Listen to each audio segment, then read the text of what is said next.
Hello, welcome back to part 2 of my favourite TV shows of all time.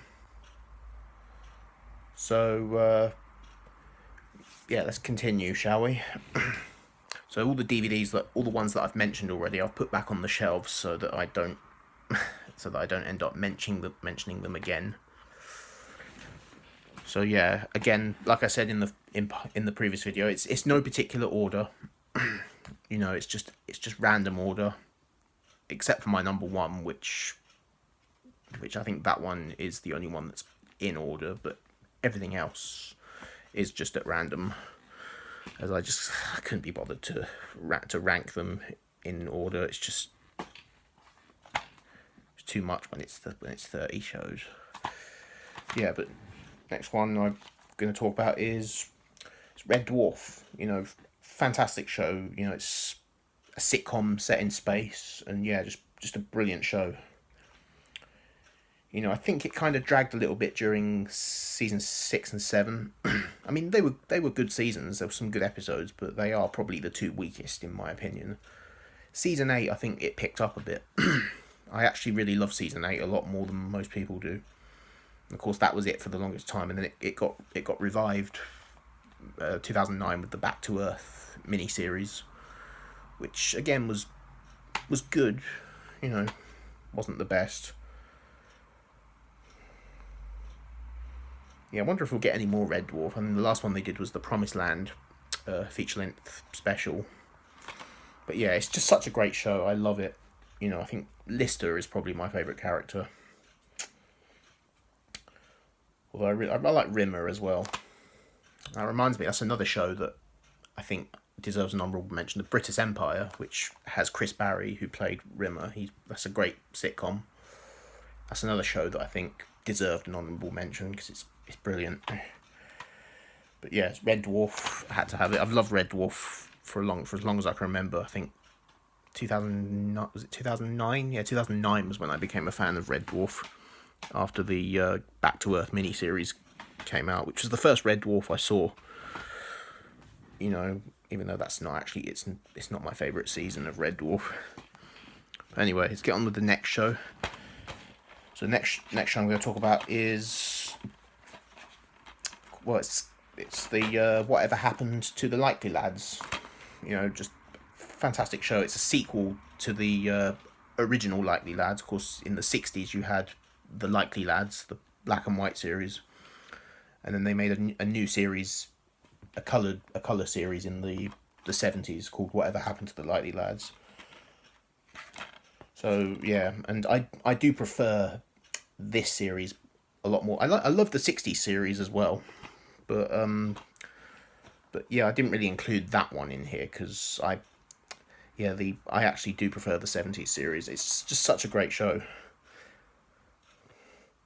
I mean, the great thing about this show, I suppose, even though it's a sequel to the 60s series, I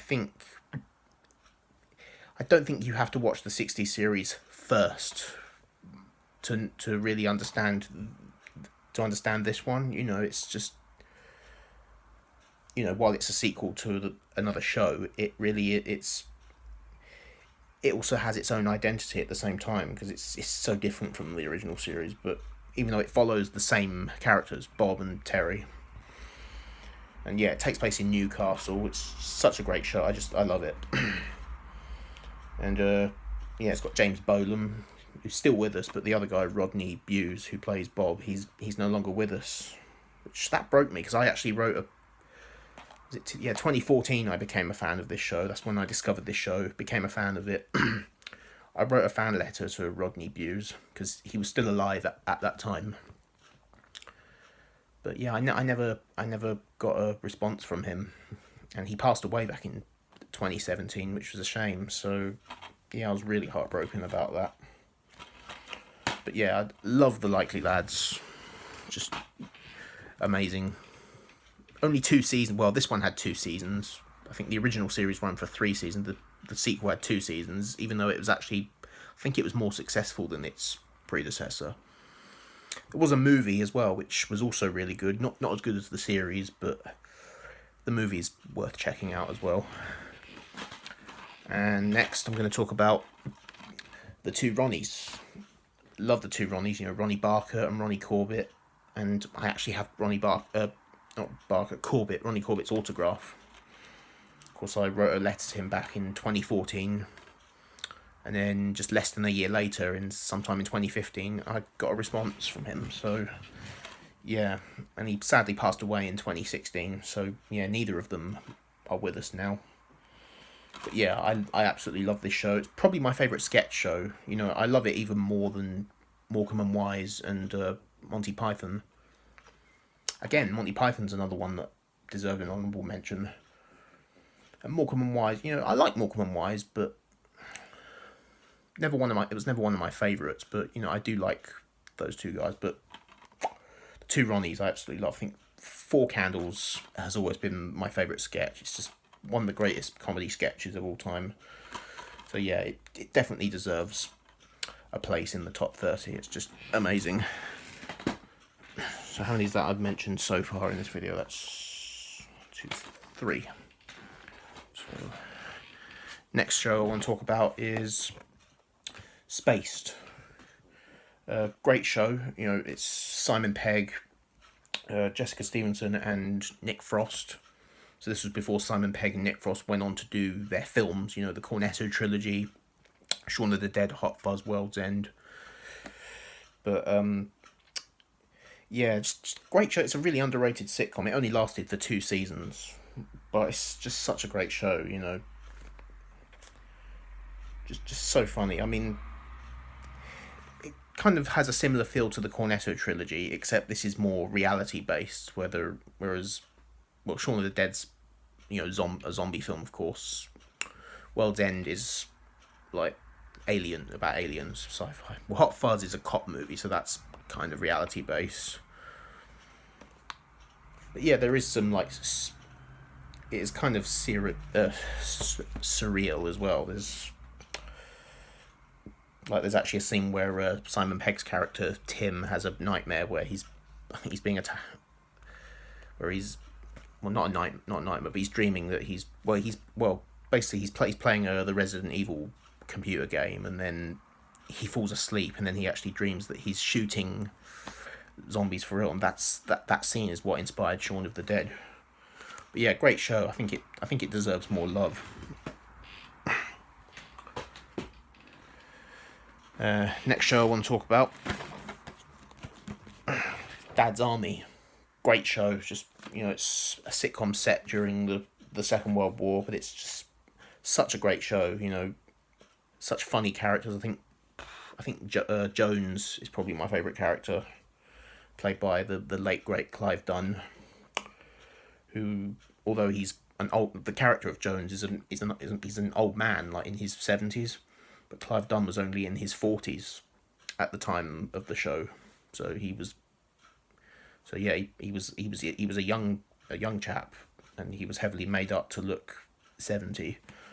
But yeah, great show.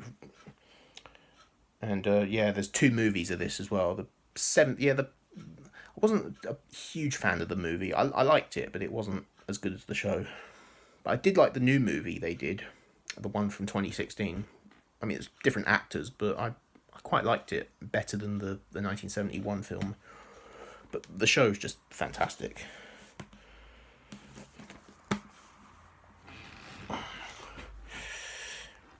And then, how many is that now? 1, 2, 3, 4, 5. So, 5 more in this video.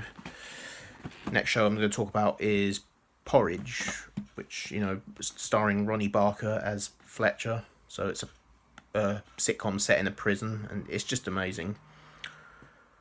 And this is actually a 2-way tie. I'm also going to include the spin-off series Going Straight as well, along with this, which I think it's a great spin-off. And of course, I have, like, every episode of Porridge and Going Straight are included on this Ronnie Barker DVD set.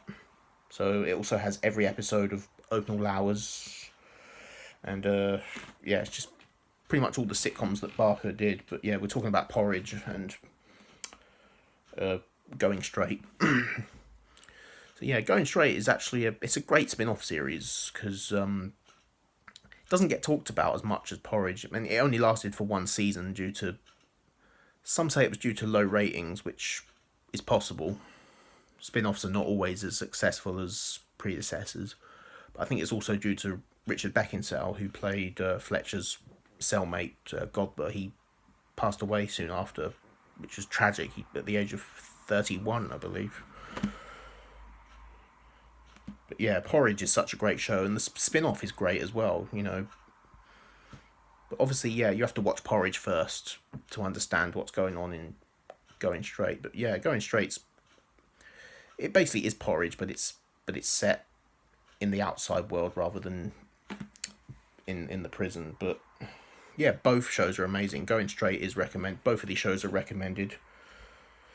Wasn't a huge fan of the new Porridge. I know they made a new series a few years ago with Kevin Bishop. It was fine, but Kevin Bishop is no Ronnie Barker.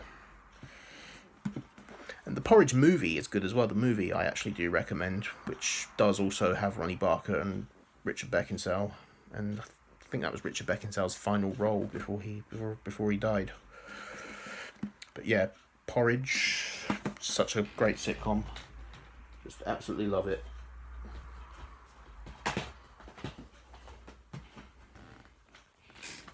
Next show I'm going to talk about is The Young Ones. You know, I love The Young Ones. You know, it's got Rick Mayall and Ade Edmondson. I do actually slightly prefer Bottom to The Young Ones, but The Young Ones is still fantastic. You know, it only lasted for 2 seasons, unfortunately. But yeah, just 12 episodes, but brilliant episodes, just all 12 of them. Just love them. It's a bit politically incorrect now, you know. I mean, Bottom is just like slapstick and toilet humour, whereas The Young Ones, it's more politically incorrect, whereas, I mean, Bottom was kind of politically incorrect in terms of, like, you know, like, probably some sexist jokes, but there's actually there's actually some racial humour in here as well. But, you know, it's a great show. I love it. You know, and we're all still missing Rick Mayall terribly. 7. Next, what I'm going to talk about is Steptoe and Son. You know, love this show. Just brilliant. You know, Harry H. Corbett and Wilfrid Bramble, just, you know, father and a son. It's just a great show. Rag and Bone Men. And yeah, I just love the way they're always going at each other. You know, they love each other, you know, because, you know, they are father and son. So, you know, as much as they love each other, they're always at each other's throats all the time. Yeah, it's brilliant show. It's in black and white and colour. You know, it was on during the 1960s in black and white. And now I think the show got cancelled, but then I think it was because of Harry H. Corbett's starring role in Carry On Screaming. I think that's what inspired them to bring Steptoe and Son back on to TV. So in the 70s it got revived, but it was in colour. But yeah, just brilliant stuff, and the 2 films are highly recommended as well. But yeah, just had to include Steptoe and Son. And Hancock's Half Hour is great as well. Same creators of Steptoe and Son, but Hancock's Half Hour is not in the top 30, by the way, but it deserves a mention because I love Tony Hancock, and also Sid James is also in the show as well. Yeah, so yeah, that also deserves a mention. So what we got?